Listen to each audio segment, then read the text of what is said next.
Warning to utility companies. Notice and warning to all utility companies for embezzlement, theft by deception and extortion failing to discharge all debts pursuant to 73rd Congress. Sess 1. CHS 4849. June 5, 6, 1933 HJR 192 HR 1491 Public Law 148 Stat 1 Public Law 10 Chapter 48 Stat 112 Public Law 73 1040 Stat 411 Trading with the Enemy ACT TWI OCT 6, 1917 but not limited to.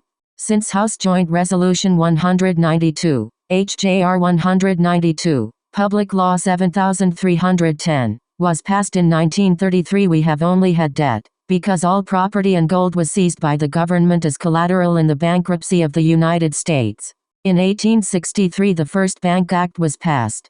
The Office of the Comptroller of the Currency or OCC is a U.S. federal agency established by the National Currency Act of 1863 and serves to charter, regulate, and supervise all national banks and the federal branches and agencies of foreign banks in the United States. The OCC was created by Abraham Lincoln to fund the American Civil War but was later transformed into a regulatory agency to instill confidence in the national banking system and protect consumers from misleading business practices. The Leaper Code, or General Order 100, was also created by Abraham Lincoln in 1863. The National Bank Act Ch. 58, 12 Stat. 665, February 25, 1863. Was a United States federal law that established a system of national charters for banks, the United States national banks. It encouraged development of a national currency based on bank holdings of U.S. Treasury securities, the so-called national bank notes. It also established the Office of the Comptroller of the Currency OCC as part of the Department of the Treasury. This was to establish a national security holding body for the existence of the monetary policy of the state. The Act, together with Abraham Lincoln's issuance of greenbacks, raised money for the federal government in the American Civil War by enticing banks to buy federal bonds and taxing state bank-issued currency out of existence. The law proved defective and was replaced by the National Bank Act of 1864. The money was used to fund the Union Army in the fight against the Confederacy. This authorized the OCC to examine and regulate nationally chartered banks. The above only partially begins to include the historical records and other acts of Congress that proves the U.S. bankruptcy of 1933 and that there is no money, only credit, that the American people are the creditors. All utilities companies knowingly have been sending their customers dividends but, in fact, making each recipient believe that dividend was an invoice for services provided by the utilities companies. The utilities companies have mailed through the U.S. mail an intentional misrepresentation of facts, unfair business practices, and each utility company and agents thereof have knowingly with forethought and malice created a fraudulent debt, defrauding the creditor, that is the recipient of said dividends, that the utilities companies led the recipient to believe through deception is an invoice. The utilities companies in turn then extract through extortionate measures payment from the customers instead of the utilities companies informing those same recipients that this dividend is in actuality payment to the recipient as a charged-off debt pursuant to the incorporated in entirety documented evidence provided herein.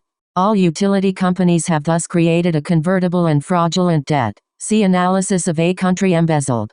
All utilities companies have failed to pay off any of the public debt but rather unlawfully redirected ill-gotten gains into private corporate accounts through embezzlement, theft by deception, fraudulent conversion, and in violation to each all incorporated in entirety laws established through and as a result of the U.S. bankruptcy of 1933, wherein there is no money, only bank notes which are but only a promise to pay.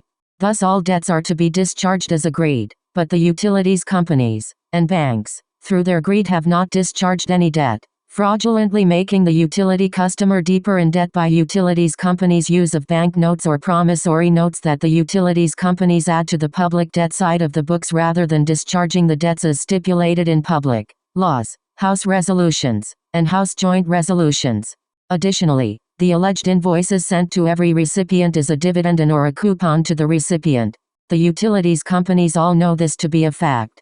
The Comptroller of the Currency also knows all of the above to be irrefutable facts, but is acting as a money laundering agency by for through the privately owned Federal Reserve, in all 50 states of the Unions, et al.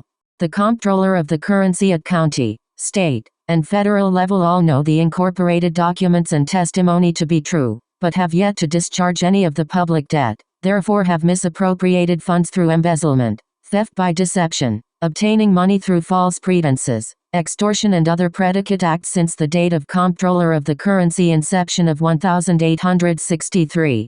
All utility companies, which are private for-profit corporations, regardless of location, are knowingly participating in the fraud and Ponzi scheme with the intent to fraudulently convert this and every other country's wealth into private industry accounts by fraudulent conveyance, embezzlement, theft by deception, creating fraudulent debts, Ponzi scheme and fraud through the U.S. mail. Just for starters, every judge and every attorney in America, especially those who hold positions with several direct connections into the utilities companies' bank accounts and acting as attorneys for the banks, most presumably in all other countries as well, since they all get their instructions from England, the same place that all the banks get their instructions through the comptroller of the currency headquarters in London, England, each knowing the above and incorporated to be true, since they are well versed on the U.S. bankruptcy of 1933 and that America still remains to date in a state of emergency and operates under English law, though that also is supposed to be a well-kept secret.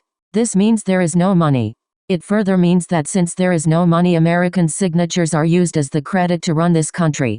That in turn means that it is the American people whom are the creditors, not the debtors, as the banks and utilities companies would like everyone to believe. The utilities companies have been operating with this knowledge with intent, forethought and malice to commit the crimes mentioned herein but not limited to.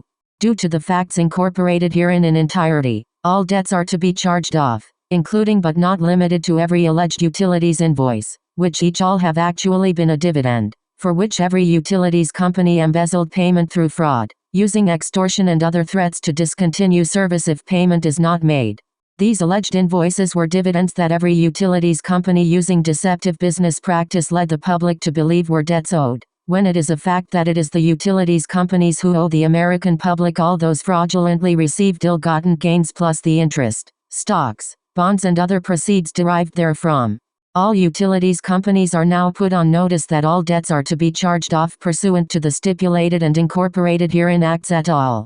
Facts assembled and presented by, without prejudice, as man. Name here authorized representative. All natural rights explicitly reserved. UCC 1-207-207 1-308 1-103.6 1. Notice and warning to utility companies.